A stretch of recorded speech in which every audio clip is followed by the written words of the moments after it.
Class twelfth, ठीक है। देखिए पॉलिटिकल साइंस, देखिए जिसका हिंदी में अर्थ होता है राजनीति शास्त्र, ठीक है। आज हम लोग पॉलिटिकल साइंस के को पढ़ेंगे, ठीक है। देखिए जिसका चैप्टर 1, ठीक है, चैप्टर 1 का नाम है आपका शीत युद्ध का दौर, ठीक है, शीत युद्ध का दौर। चलिए आज हम लोग इसे पढ़ते हैं। देखिए सबसे पहले जानेंगे थोड़ा सा कि राजनीति किससे बना है, ठीक है। देखिए राजनीति जो शब्द है वह राज प्लस नीति, यानी कि राज प्लस नीति को जोड़ेंगे तो क्या बनेगा, हमारा राजनीति बनेगा, ठीक है। देखिए राज का मतलब होता है, राज का मतलब शासन, और नीति का मतलब उचित समय और उचित स्थान पर उचित कार्य करने की कला ही हमारी राजनीति कहलाती है, ठीक है। देखिए थोड़ा सा और आगे चलते हैं हम लोग। देखिए है कि राजनीति शास्त्र है कि वह विज्ञान जो मानव के राजनीति और सामाजिक प्राणी होने के नाते उससे संबंधित राज्य और सरकार दोनों संस्थाओं का अध्ययन कराता है, वो हमारा राजनीति शास्त्र कहलाता है, ठीक है। चलिए देखिए आगे कहते हैं कि यह एक ऐसी विषय होती है जो सभी को एक अच्छी नागरिकता का अध्ययन कराता है तथा मौलिक अधिकार एवं मौलिक कर्तव्यों का ज्ञान कराता है, ठीक है। देखिए कि नागरिक शास्त्र के पिता अरस्तु को कहा जाता है, ठीक है। ये जो अरस्तु था वो यूनान के रहने वाला था, जो अरस्तु नाम का जो वैज्ञानिक था वो यूनान का रहने वाला था।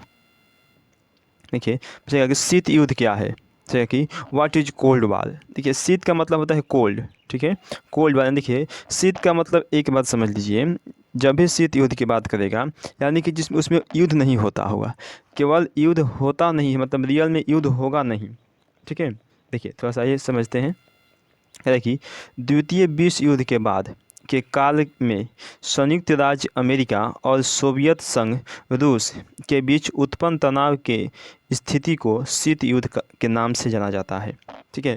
देखिए यानी कि संयुक्त राज्य अमेरिका और सोवियत संघ रूस, ठीक है, ये एक दोनों मतलब द्वितीय विश्व युद्ध के बाद यह एक दोनों इतने मतलब एक दूसरे के प्रति हो गए थे कि ऐसा लग रहा था कि यह दोनों एक दूसरे मतलब युद्ध कर लेंगे, ठीक है, तृतीय विश्व युद्ध होकर ही रहेगा, लेकिन फिर भी युद्ध नहीं हुआ, उसे ही हम लोग शीत युद्ध कहते हैं। देखिए अगर शब्दों में कहा जाए तो कहता है कि युद्ध होने की पूरी संभावना हो, लेकिन फिर भी कोई युद्ध ना हो तो उसे शीत युद्ध के नाम से जानते हैं, ठीक है। देखिए शीत युद्ध 1945 से 1941 तक चला है। जो हमारा शीत युद्ध हुआ था संयुक्त राज्य अमेरिका और रूस के बीच, वह 1945 से 1991 तक चला।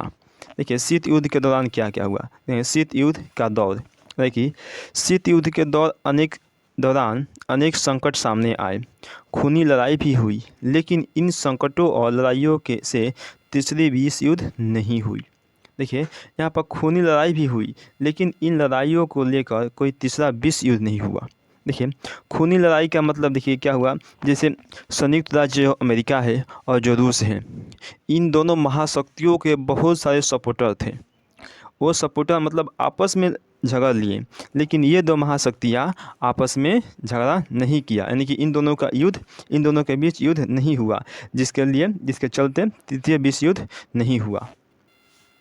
देखिए आगे दोनों शक्तियाँ कोरिया, बर्लिन, कांगो और कई अन्य जगहों पर सीधे सीधे मुठभेड़ की स्थिति में आ चुकी थी। देखिए दोनों महाशक्तियाँ मतलब ऐसे कुछ जगह जैसे कोरिया में, बर्लिन में, कांगो में और कई अन्य जगहों पर सीधे सीधे एकदम मुठभेड़ की मतलब स्थिति में आ गई थी, लेकिन मुठभेड़ हुआ नहीं। तो सब देखते हैं कि कोरिया, वियतनाम और अफ़गानिस्तान जैसे कुछ क्षेत्रों में व्यापक जनहानि हुई, क्योंकि महाशक्तियों के सहयोगी राष्ट्र युद्ध में संलग्न थे, लेकिन विश्व परमाणु युद्ध से बच गया।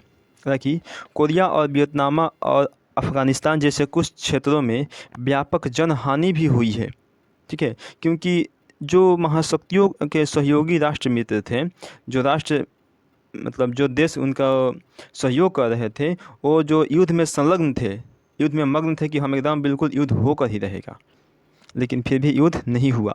जो विश्व था वह परमाणु युद्ध से बच गया।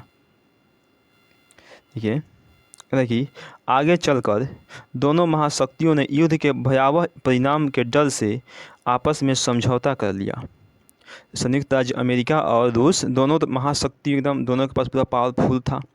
दोनों ने आप बाद में क्या हुआ, मतलब परिणाम, युद्ध के परिणाम देखा, प्रथम विश्व युद्ध, द्वितीय विश्व युद्ध, इन सभी युद्ध के परिणामों को देखकर बोला कि मतलब डर के मारे कहा कि बहुत ही स्थिति खराब हो जाएगी। इसके चलते ये दोनों आपस में समझौता कर लिए। देखिए जैसे अस्त्र नियंत्रण, परमाणु अप्रसार संधि पर हस्ताक्षर किए। ठीक है, यानी कि ना तो परमाणु बम चलाएंगे ना कुछ। ठीक है, इन सभी बातों पर इन्होंने हस्ताक्षर किए।